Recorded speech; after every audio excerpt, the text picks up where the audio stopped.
ಈಶಾನ್ಯ ದೆಹಲಿಯ ಶಕ್ತಿ ವಿಹಾರ ಪ್ರದೇಶದ ಮುಸ್ತಫಾಬಾದ್ನಲ್ಲಿ ಇವತ್ತು ನಸುಕಿನ ಜಾವ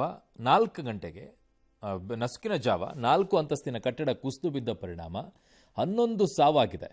ಕಟ್ಟಡ ಕುಸಿದಾಗ ಸುಮಾರು 22 ಜನರು ಅವಶೇಷಗಳಡಿ ಸಿಲುಕಿದ್ರು ಅಂತ ಪೊಲೀಸರ ಸ್ಥಳ ಪರಿಶೀಲನೆಯಲ್ಲಿ ಹೇಳಿದ್ದಾರೆ. ಈವರೆಗೆ 11 ಜನರನ್ನು ರಕ್ಷಿಸಿ ಜಿಟಿಬಿ ಆಸ್ಪತ್ರೆಗೆ ಸ್ಥಳಾಂತರಿಸಿದ್ದಾರೆ. ಕಟ್ಟಡದ ಅವಶೇಷಗಳ ಅಡಿಯಲ್ಲಿ ಇನ್ನಷ್ಟು ಮಂದಿ ಸಿಲುಕಿರುವಂಥ ಶಂಕೆ ಈಗ ವ್ಯಕ್ತವಾಗ್ತಾ ಇದೆ. ಕಾರ್ಯಾಚರಣೆ ಮುಂದುವರಿಸಲಾಗಿದೆ. ಘಟನೆಯ ಬಗ್ಗೆ ತನಿಖೆಗೆ ಆದೇಶವನ್ನು ನೀಡಲಾಗಿದೆ. ಬಾಂಗ್ಲಾದೇಶದಲ್ಲಿ ಹಿಂದೂ ಮುಖಂಡ ಭವೇಶ್ ಚಂದ್ರ ರಾಯ್ ಎಂಬಾತನನ್ನು ಅಪಹರಿಸಿ ಮಾರಣಾಂತಿಕವಾಗಿ ಹಲ್ಲೆ ನಡೆಸಿ ಕೊಲ್ಲಲಾಗಿತ್ತು. ಈ ಘಟನೆಯನ್ನು ಭಾರತ ಪ್ರಬಲವಾಗಿ ಖಂಡಿಸಿದೆ. ಇದು ಬಾಂಗ್ಲಾದಲ್ಲಿ ಅಲ್ಪಸಂಖ್ಯಾತರ ಮೇಲಿನ ವ್ಯವಸ್ಥಿತ ಕಿರುಕುಳ ಅಂತ ಭಾರತ ಕಿಡಿಕಾರಿದೆ. ಉತ್ತರ ಬಾಂಗ್ಲಾದೇಶದ ದಿನಜ್ಪುರ ಜಿಲ್ಲೆಯ ನಿವಾಸದಿಂದಲೇ 58 ವರ್ಷದ ರಾಯರನ್ನು ಕಿಡ್ನ್ಯಾಪ್ ಮಾಡಿ ಮಾರಣಾಂತಿಕವಾಗಿ ಹಲ್ಲೆ ನಡೆಸಲಾಗಿತ್ತು. ತೀವ್ರ ಗಾಯಗೊಂಡಿದ್ದ ರಾಯ್ ಸಾವನ್ನಪ್ಪಿದ್ದಾರೆ. ರಾಯ್ ಅವರು ಬಾಂಗ್ಲಾದೇಶ ಪೂಜಾ ಉಜ್ಜಪನ್ ಪರಿಷತ್ತಿನ ಬಿರಾಲ್ ಘಟಕದ ಉಪಾಧ್ಯಕ್ಷರಾಗಿದ್ದರು. ಹಿಂದೂ ಸಮುದಾಯದಲ್ಲಿ ಪ್ರಭಾವಿ ವ್ಯಕ್ತಿಯಾಗಿದ್ದರು. ಪಶ್ಚಿಮ ಬಂಗಾಳದಲ್ಲೂ ಕೂಡ ಹಿಂದೂಗಳ ಮೇಲೆ ಹಲ್ಲೆ ದೌರ್ಜನ್ಯ ನಡೀತಾ ಇದ್ದು, ಈ ಕೃತ್ಯಗಳನ್ನು ಖಂಡಿಸಿ ಧಾರವಾಡದಲ್ಲಿ ಬಜರಂಗ ದಳ ಹಾಗೂ ವಿಶ್ವ ಹಿಂದೂ ಪರಿಷತ್ ಕಾರ್ಯಕರ್ತರು ಪ್ರತಿಭಟನಾ ರ್ಯಾಲಿಯನ್ನು ಮಾಡಿದ್ದಾರೆ. ಇನ್ನು ಕೆನಡಾದ ಒಂಟಾರಿಯೋ ಪ್ರಾಂತ್ಯದ ಹ್ಯಾಮಿಲ್ಟನ್ನಲ್ಲಿ ನಡೆದ ಗುಂಡಿನ ದಾಳಿಯಲ್ಲಿ ಭಾರತೀಯ ವಿದ್ಯಾರ್ಥಿನಿ ದಾರುಣವಾಗಿ ಸಾವನ್ನಪ್ಪಿದ್ದಾರೆ. ಹ್ಯಾಮಿಲ್ಟನ್ನ ಕಿಂಗ್ ಸ್ಟ್ರೀಟ್ನಲ್ಲಿ ಗುರುವಾರ ರಾತ್ರಿ ಸಂಭವಿಸಿದ ಗುಂಡಿನ ದಾಳಿಯಲ್ಲಿ ಮೊಹಾಕ್ಕ ಕಾಲೇಜಿನಲ್ಲಿ ಓದ್ತಾ ಇದ್ದ 22 ವರ್ಷದ ಭಾರತೀಯ ವಿದ್ಯಾರ್ಥಿನಿ ಹರ್ಸಿಮ್ರತ್ ರಾಂಧವಾಗೆ ಗುಂಡು ತಗುಲಿದೆ. ಗಾಯಗೊಂಡ ವಿದ್ಯಾರ್ಥಿನಿಯನ್ನು ತಕ್ಷಣವೇ ಆಸ್ಪತ್ರೆಗೆ ಕರೆದೊಯ್ಯಲಾಯಿತು. ಆದರೆ ಚಿಕಿತ್ಸೆ ಫಲಕಾರಿಯಾಗಲಿಲ್ಲ, ಮೃತಪಟ್ಟಿದ್ದಾಳೆ. ಪ್ರಾಥಮಿಕ ತನಿಖೆಯಲ್ಲಿ ಕಪ್ಪು ಬಣ್ಣದ ಕಾರಿನ ಪ್ರಯಾಣಿಕನೊಬ್ಬ ಬಿಳಿ ಸೆಡಾನ್ ಕಾರಿನಲ್ಲಿದ್ದವರ ಮೇಲೆ ಗುಂಡು ಹಾರಿಸಿದ್ದಾನೆ ಅಂತ ಸದ್ಯಕ್ಕೆ ತಿಳಿದು ಬರ್ತಾ ಇದೆ. ಮಲಯಾಳಂನ ನಟ ಶೈನ್ ಟಾಮ್ ಚಾಕೋ ಅರೆಸ್ಟ್ ಆಗಿದ್ದಾರೆ. ಡ್ರಗ್ ಸೇವಿಸಿರೋ ಆರೋಪದಡಿ ಪ್ರಕರಣ ದಾಖಲಿಸಿಕೊಂಡು ನಟ ತಂಗಿದ್ದ ಹೋಟೆಲ್ ಮೇಲೆ ದಾಳಿಯನ್ನು ಮಾಡಿದ್ದಾರೆ. ಪೊಲೀಸರ ದಾಳಿಯ ಸುಳಿವು ಸಿಕ್ಕ ನಟ ಬುಧವಾರ ರಾತ್ರಿ ಹೋಟೆಲ್ ಕಿಟಕಿಯಿಂದ ಎಸ್ಕೇಪ್ ಆಗಿದ್ದ. ಸತತ 4 ಗಂಟೆಗಳ ಕಾಲ ಎರ್ನಾಕುಲಂ ಪೊಲೀಸರು ವಿಚಾರಣೆ ನಡೆಸಿದರು. ನಂತರ ಕೊಚ್ಚಿ ಪೊಲೀಸರು ನಟ ಶೈನ್ ಟಾಮ್ ಚಾಕೋರನ್ನು ಬಂಧಿಸಿದ್ರು. ಆದರೆ ಚಾಕೋ ಬೇಲ್ ಪಡೆದು ರಿಲೀಸ್ ಆಗಿದ್ದಾರೆ. 2011ರಿಂದಲೂ ಕೂಡ ಮಲಯಾಳಂ, ತಮಿಳು ಮತ್ತು ತೆಲುಗು ಚಿತ್ರರಂಗದಲ್ಲಿ ಸಕ್ರಿಯರಾಗಿ ನಟ ಶೈನ್ ಟಾಮ್ ಚಾಕೋ ಕುರಿತಿ ಆಪರೇಷನ್ ಜಾವಾ, ತಲ್ಲುಮಾಲ್ ಮತ್ತು ಕುರುಪ್, ಅಡಿಯೋಸ್ ಅಮಿಗೋ, ಬಜುಕಾದಂತಹ ಸೂಪರ್ ಹಿಟ್ ಸಿನಿಮಾಗಳಲ್ಲಿ ನಟಿಸಿದ್ದಾರೆ. ಮಹಾರಾಷ್ಟ್ರದ ಕಥೆ ಯಾಕೋ ನಿಲ್ಲೋ ಲಕ್ಷಣಗಳು ಕಾಣಿಸ್ತಾ ಇಲ್ಲ. ಹಾವು ಮುಗಿಸಿಯಂತೆ ಕಚ್ಚಾಡ್ತಾ ಇದ್ದಂತಹ ಶಿವಸೇನೆಯ ಉದ್ಧವ್ ಠಾಕ್ರೆ, ಎಂಎನ್ಎಸ್ನ ರಾಜ್ ಠಾಕ್ರೆ ಒಂದಾಗುವಂಥ ಬಗ್ಗೆ ಸುಳಿವನ್ನು ಕೊಟ್ಟಿದ್ದಾರೆ. ನಿರ್ಮಾಪಕ ಮಹೇಶ್ ಮಂಜ್ರೇಕರ್ ಅವರೊಂದಿಗಿನ ಪಾಡ್ಕಾಸ್ಟ್ನಲ್ಲಿ ಉತ್ತರಿಸಿರುವ ರಾಜ್ ಠಾಕ್ರೆ, ಮಹಾರಾಷ್ಟ್ರದ ಹಿತಾಸಕ್ತಿಗಾಗಿ ಸಣ್ಣ ವಿವಾದಗಳನ್ನು ಬದಿಗಿಡಬಹುದು. ಉದ್ಧವ್ ಠಾಕ್ರೆ ಸಿದ್ಧರಿದ್ದರೆ ಅವರೊಂದಿಗೆ ಕೆಲಸ ಮಾಡಬಹುದು ಅಂತ ರಾಜ್ ಠಾಕ್ರೆ ಹೇಳಿದರು.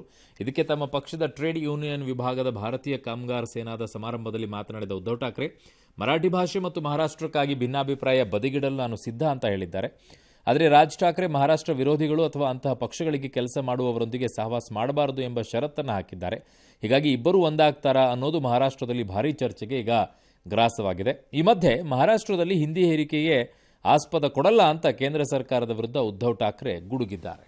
ಕಾಂಗ್ರೆಸ್ನ ಪ್ರತಿಭಟನೆಯಲ್ಲಿ ಅವನ್ಯಾವನೋ ಚೆಂಗಲು ಒಬ್ಬ ರಾಜ್ಯಪಾಲರಿಗೆ ದೂರು ಕೊಟ್ಟಿದ್ದಾನೆ ಅಂತ ಡಿ ಕೆ ಶಿವಕುಮಾರ್ ಹೇಳಿದ್ದಾರೆ. ಅದಕ್ಕೆ ಮುನಿರತ್ನ ಅವರು ಕಿಡಿಕಾರಿದ್ದಾರೆ. ನಾನು 2,000 ಕೋಟಿ ಹಗರಣದ ಬಗ್ಗೆ ದೂರು ಕೊಟ್ಟಿದ್ದೇನೆ. ಈ ದೂರಿಗೆ ಈಗಲೂ ಕೂಡ ನಾನು ಬದ್ಧ ಇದ್ದೀನಿ.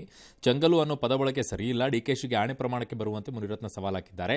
ವಿಧಾನಸೌಧದಲ್ಲಿ ರೇಪ್ ಮಾಡಿರೋದು ಸಾಬೀತಾಗಿದೆಯಂತೆ. ಶಿವಕುಮಾರ್ ಅವರು ದೈವಭಕ್ತರು. ನೀವು ನಿಮ್ಮ ಕುಟುಂಬವನ್ನು ಕರ್ಕೊಂಡು ಬನ್ನಿ, ನಾನು ಕುಟುಂಬ ಕರ್ಕೊಂಡು ಬರ್ತೀನಿ, ಆಣೆ ಪ್ರಮಾಣ ಮಾಡೋಣ. HIV ಇಂಜೆಕ್ಷನ್ ಎಷ್ಟು ಕಥೆ ಕಟ್ಟಿಸಿದ್ರಿ ನೀವು, ಸುಳ್ಳು ರೇಪ್ ಕೇಸ್ ಹಾಕ್ಸಿದ್ರಿ, ಇದೆಲ್ಲ ಬಿಟ್ಟುಬಿಡಿ, ನ್ಯಾಯಯುತವಾಗಿ ಆಡಳಿತ ಮಾಡಿ, ಎಲ್ಲರ ಜೊತೆಗೆ ಸೌಹಾರ್ದಯುತವಾಗಿ ಇರಿ ಅಂತ ಹೇಳಿದ್ದಾರೆ.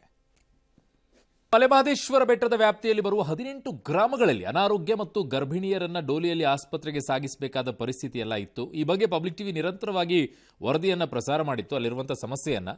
ಇದೀಗ ಮಲೆಮಹದೇಶ್ವರ ಅಭಿವೃದ್ಧಿ ಪ್ರಾಧಿಕಾರ ಎಚ್ಚೆತ್ತುಕೊಂಡಿದ್ದು ಕಾಡಂಚಿನ ಜನರನ್ನ ಆಸ್ಪತ್ರೆಗೆ ರವಾನಿಸೋಕೆ ಆಂಬ್ಯುಲೆನ್ಸ್ ಸೇವೆಯನ್ನು ಒದಗಿಸಿದೆ. ಆಂಬ್ಯುಲೆನ್ಸ್ ಅನ್ನು ಆರೋಗ್ಯ ಇಲಾಖೆಗೆ ಹಸ್ತಾಂತರ ಮಾಡಿದೆ. ಆದರೆ ನಿರ್ವಹಣೆಯನ್ನ ಪ್ರಾಧಿಕಾರವೇ ವಹಿಸಿಕೊಂಡಿದೆ. ರಾಜ್ಯದಲ್ಲಿ SSLC ಪರೀಕ್ಷಾ ಉತ್ತರ ಪತ್ರಿಕೆ ಮೌಲ್ಯಮಾಪನ ವೇಳೆ ಭಾರಿ ಮಜಾ ಇದೆ ರೀ. ಸ್ಟೋರಿ ನೋಡಿ. ಚಿಕ್ಕೋಡಿಯ ಮೌಲ್ಯಮಾಪನ ಕೇಂದ್ರಗಳಲ್ಲಿ ವಿಚಿತ್ರ ಉತ್ತರ ಬರವಣಿಗೆಗಳೆಲ್ಲ ಪತ್ತೆಯಾಗಿದೆ. ನನ್ನನ್ನು ಪಾಸ್ ಮಾಡಿದ್ರಷ್ಟೇ ನನ್ನ ಲವ್ ಮಾಡ್ತಾಳೆ ಅಂದಿದ್ದಾಳೆ. ಪ್ಲೀಸ್ ಪಾಸ್ ಮಾಡಿ, ನನ್ನ ಲವ್ ನಿಮ್ಮ ಕೈಯಲ್ಲಿದೆ ಅಂತ ವಿದ್ಯಾರ್ಥಿಯೊಬ್ಬ 500 ರೂಪಾಯಿ ಲಗತ್ತಿಸಿದ್ದಾನೆ. ಇನ್ನೊಂದು ಪತ್ರಿಕೆಯಲ್ಲಿ ನನ್ನ ಪಾಸ್ ಮಾಡಿದರೆ ಹಣ ಕೊಡ್ತೀನಿ ಅಂತಿದ್ರೆ, ಮತ್ತೊಂದು ಪತ್ರಿಕೆಯಲ್ಲಿ ಪ್ಲೀಸ್ ಮಿಸ್ ಸರ್ ನನ್ನನ್ನು ಪಾಸ್ ಮಾಡಿ, ಇಲ್ಲಾಂದರೆ ನನ್ನ ಅಪ್ಪ ಅಮ್ಮ ನನ್ನ ಕಾಲೇಜಿಗೆ ಕಳಿಸಲ್ಲ ಅಂತ ಎಲ್ಲ ಮನವಿ ಮಾಡಿದ್ದಾರೆ. 10ನೇ ಕ್ಲಾಸಲ್ಲಿರೋರೇ ಈ ಲವ್ವು ಲಂಚ ಕೊಡೋಕ್ಕೆಲ್ಲ ಮುಂದಾಗ್ಬಿಟ್ಟಿದ್ದಾರೆ. ಏಯಪ್ಪ. ಇನ್ನು ಕಳೆದ ಸೋಮವಾರ ನಿಶ್ಚಿತಾರ್ಥ ಮಾಡಿಕೊಂಡಿದ್ದ ಕಿರುತೆರೆ ನಟಿ ವೈಷ್ಣವಿ ಗೌಡ ತಮ್ಮ ಭಾವಿ ಪತಿ ಬಗ್ಗೆ ಪಬ್ಲಿಕ್ ಟಿವಿಯಲ್ಲಿ ಮಾತನಾಡಿದ್ದಾರೆ. ತಮ್ಮ ಭಾವಿ ಪತಿ ಅನುಕೂಲ್ ಛತ್ತೀಸ್ಗಢದ ಮೂಲದವರಾಗಿದ್ದು ಏರ್ಫೋರ್ಸ್ನಲ್ಲಿ ಲೆಫ್ಟಿನೆಂಟ್ ಆಗಿದ್ದಾರೆ. ಮ್ಯಾಟ್ರಿಮೋನಿ ಮೂಲಕ ಸಿಕ್ಕಿದ್ದಾರೆ. ಆದರೆ ಎಲ್ಲರೂ ಕೂಡ ಇದು ಲವ್ ಮ್ಯಾರೇಜ್ ಅಂದ್ಕೊಳ್ತಾ ಇದ್ದಾರೆ. 1 ವರ್ಷದಿಂದ ಪರಿಚಯ ಇತ್ತು, ಒಬ್ಬರಿಗೊಬ್ಬರು ಅರ್ಥ ಮಾಡ್ಕೊಳ್ಳೋಕೆ ಟೈಮ್ ತಗೊಂಡ್ವಿ, ಮದುವೆ ತಯಾರಿ ನಡೀತಾ ಇದೆ, ಮದುವೆ ಬಳಿಕವೂ ಕೂಡ ಆಕ್ಟ್ ಮಾಡೋಕೆ ಅನುಮತಿ ಇದೆ ಅಂತ ವೈಷ್ಣವಿ ಸಂತಸವನ್ನ ಹಂಚಿಕೊಂಡಿದ್ದಾರೆ. ದಕ್ಷಿಣ ಕನ್ನಡದ ಮುಲ್ಕಿ ತಾಲೂಕಿನ ಬಪ್ಪನಾಡು ದುರ್ಗಾಪರಮೇಶ್ವರಿ ರಥೋತ್ಸವದ ವೇಳೆ ತೇರು ಮುರಿದು ಬಿದ್ದಿರುವಂತಹ ಘಟನೆ ನಡೆದಿದೆ. ತೇರಿನ ಮೇಲ್ಭಾಗ ಕುಸಿಯುವ ವೇಳೆ ಅರ್ಚಕರು ತೇರಿನಲ್ಲೇ ಇದ್ದರೂ ಅದೃಷ್ಟವಶಾತ್ ಪಾರಾಗಿದ್ದಾರೆ. ಜೊತೆಗೆ ಸಾರ್ವಜನಿಕರಿಗೂ ಕೂಡ ಯಾವುದೇ ಗಂಭೀರ ಅನಾಹುತಗಳಾಗಿಲ್ಲ. ತಡರಾತ್ರಿ 1:45 ಸುಮಾರಿಗೆ ಘಟನೆ ಸಂಭವಿಸಿದೆ. ಇದರಿಂದ ಭಕ್ತ ಸಮೂಹದಲ್ಲೂ ಆತಂಕ ಸೃಷ್ಟಿಯಾಗಿದೆ. ಬಳಿಕ ಚಂದ್ರಮಂಡಲ ತೇರಿನಲ್ಲಿ ದೇವರ ಉತ್ಸವ ಮುಂದುವರೆದಿದೆ. ರಾಜ್ಯದ ಹಲವೆಡೆ ವರುಣ ಅಬ್ಬರಿಸಿ ಬೊಬ್ಬಿರಿತಾ ಇದ್ದಾನೆ. ಬಳ್ಳಾರಿಯ ಕೊಳಗಲ್ ಗ್ರಾಮದಲ್ಲಿ ಅಕಾಲಿಕ ಮಳೆಗೆ 5 ಎಕರೆ ಜಮೀನು ಬೆಳೆದಿದ್ದ ಭತ್ತ ನೆಲಕಚ್ಚಿದೆ. ಚಾಮರಾಜನಗರದ ಹನೂರಿನ ಅಜ್ಜಿಪುರದಲ್ಲಿ ಬಿರುಗಾಳಿ ಮಳೆಗೆ ಗ್ರಾಮಸ್ಥರು ಬೆಚ್ಚು ಬಿದ್ದಿದ್ದಾರೆ. ದಾವಣಗೆರೆ ಗಡಿ ಹರಪನಹಳ್ಳಿಯಲ್ಲಿರುವಂತಹ ಸಿಡಿಲು ಬಡಿದು ಹುಣಸೆಕಟ್ಟೆಯ ರೈತ ಬಸವರಾಜು ಪಾಪ ಸಾವನ್ನಪ್ಪಿದ್ದಾರೆ. ಅಡವಿಹಳ್ಳಿ ನಂದಿಬೇವೂರಿನಲ್ಲಿ ಅವಾಂತರಗಳಾಗಿವೆ. ಗದಗ್ನ ಹೊಂಬಳ ಗ್ರಾಮದಲ್ಲಿ ಶಾಲೆ ಮೇಲ್ಛಾವಣಿಯ ತಗಡಿನ ಶೀಟ್ಗಳೆಲ್ಲ ಹೋಗ್ಬಿಟ್ಟಿವೆ. ಈ ಮಧ್ಯೆ ಕೋಲಾರದ ಕೆಜಿಎಫ್ನ ಜೀಡಮಾಕನಹಳ್ಳಿಯಲ್ಲಿ ಬೆಲೆ ಕುಸಿತದ ಕಾರಣ ಕರ್ಬೂಜ ಹಣ್ಣು ತೋಟದಲ್ಲೇ ಕೊಳಿತಾ ಇದೆ.